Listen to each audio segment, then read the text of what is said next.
Sir, doctor आनंद रंगनाथन हमारे podcast पर आए थे। उन्होंने एक जो सवाल खड़ा किया, कई लोग के मन में भी वही सवाल होता है कि गवर्नमेंट का काम है कि ईज़ ऑफ बिजनेस के लिए माहौल तैयार करना, न कि खुद बिजनेस करना।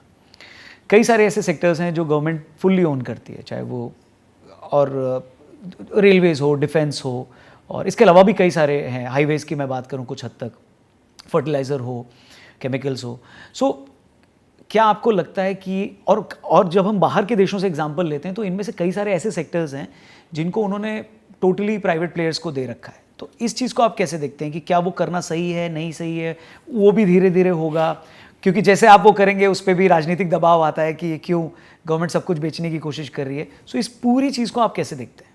देखिए, अगर आप निजीकरण की बात कर रहे हैं तो मैं ज़्यादातर इस पे मेरे जो विचार हैं ये इस पे इसी दिशा में सहानुभूति रखते हैं।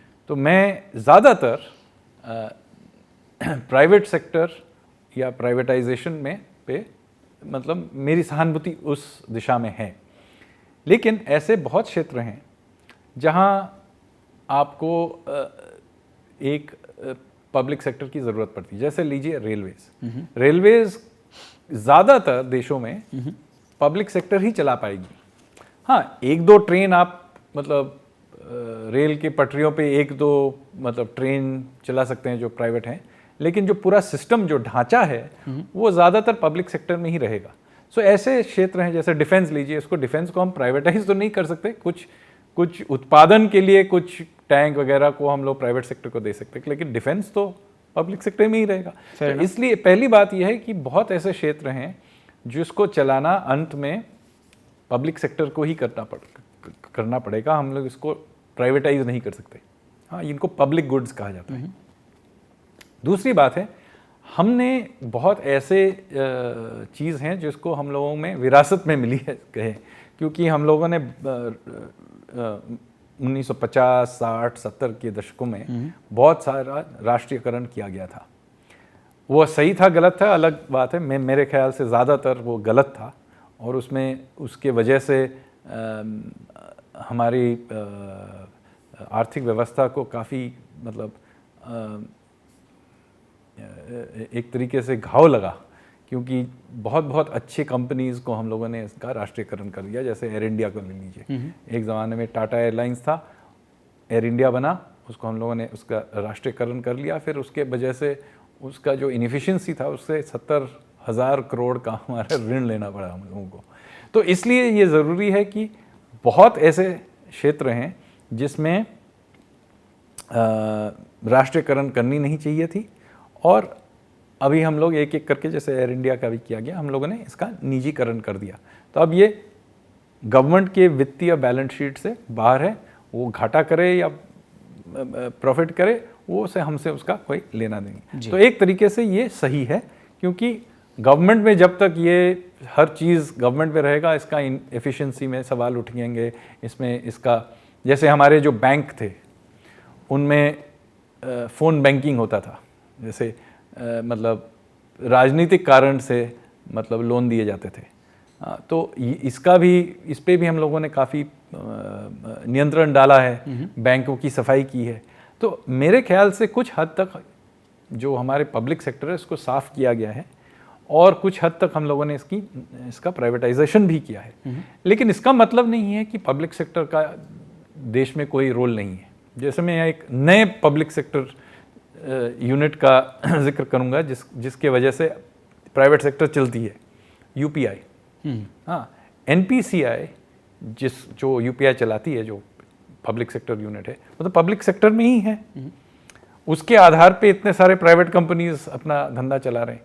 तो जो जहाँ पब्लिक इंफ्रास्ट्रक्चर है जिसको, उसमें पब्लिक सेक्टर की ज़रूरत है, और आगे जाके भी रहेगी।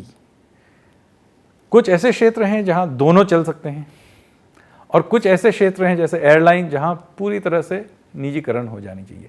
तो मेरे ख्याल से ज़्यादातर हमें प्राइवेट सेक्टर से ही अर्थव्यवस्था को चलाना चाहिए, लेकिन कुछ जगह में पब्लिक सेक्टर की भी ज़रूरत है। जैसे बैंक में हम लोग मिक्स्ड रख रहे हैं, ठीक है, कुछ पब्लिक सेक्टर के भी हैं, कुछ प्राइवेट सेक्टर के भी हैं। ठीक है। और दोनों में इनके मतलब लाभ भी है और हानि भी है। मतलब पब्लिक सेक्टर के कुछ अच्छी चीज़ें भी होती हैं और प्राइवेट सेक्टर में उनका भी कोई उनकी भी गुण कहीं कुछ गुण हैं जो पब्लिक सेक्टर में नहीं है। तो इनका मिक्स करके हम लोग कुछ कुछ क्षेत्र में और कुछ कुछ क्षेत्र में पूरी तरह से निजीकरण कर देना चाहिए और धीरे धीरे इसी तरीके से चलेंगे। और देखिए जैसे स्पेस, अब इसमें इसरो के बहुत उपलब्धियां हैं।